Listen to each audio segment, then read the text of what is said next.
Lakers balak kunin si Karl Anthony Towns pag available na ito sa trade at kilalanin ang posibleng maging starting center ng Lakers next season. Yan ang pag-uusapan natin ngayon mga tropa. Pero bago yan mga tropa, baka pwede ka mag-subscribe sa aking channel para manalo kayo ng tropang basketball jersey. Maraming salamat mga tropa. Let's go! Sa pagpasok nga po mga katropa ng Boston Celtics at Dallas Mavericks sa NBA Finals ay pinagtatawanan nga po ngayon ng mga fans at ng media ang kanilang dating player na si Grant Williams. Since simula nga po nang umalis ito sa kanyang mga dating teams ay mas lumakas pang lalo ang kanilang lineup. Ika nga'y si Williams na nga po talaga ang pinakamalas ngayon sa NBA Finals. Gayong simula nga po sa paglalaro niya sa dalawang championship contender ay nailipat nga po siya ngayon sa Charlotte Hornets na isa sa pinakamahinang team. Ngayon hindi lang sa Eastern Conference kundi pati na rin sa buong NBA.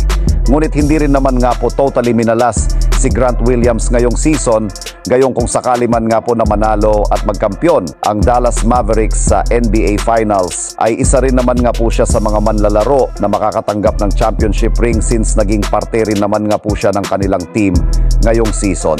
Ngunit kung sakali man nga po na Boston Celtics ang magkampiyon ay hindi rin naman nga po siya makakakuha nito since last off-season pa nga po siya na i-trade ng Boston Celtics.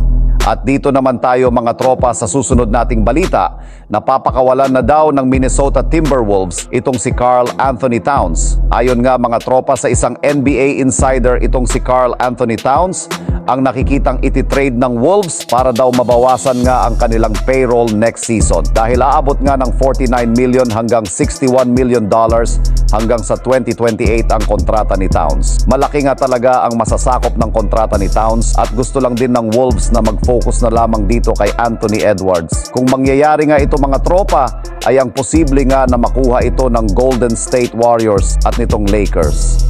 Pero sabi sa report, ang pinakasigurado daw na makakakuha kay Towns itong Los Angeles Lakers dahil may mga assets nga sila na pwede ibigay dito sa Wolves at kung matatandaan sa mga nakaraang trade, lagi ang Wolves at ang Lakers ang nagkakasundo sa mga trade.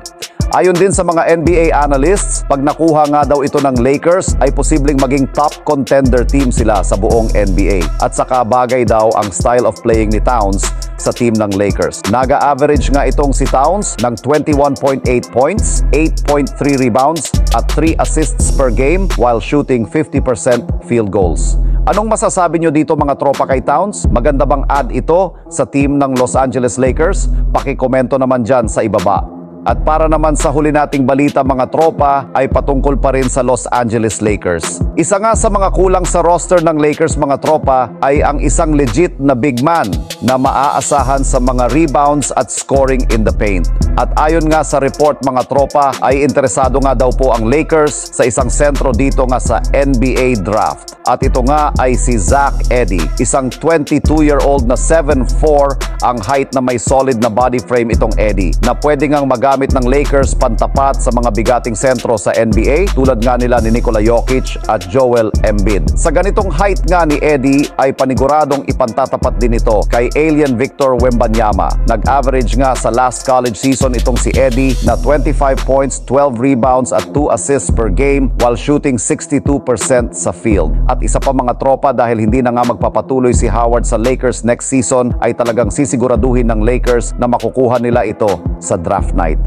Ano masasabi ninyo dito mga tropa? Makuha nga kaya ng Lakers itong si Zach Edey? Pakikomento naman sa ating comment section.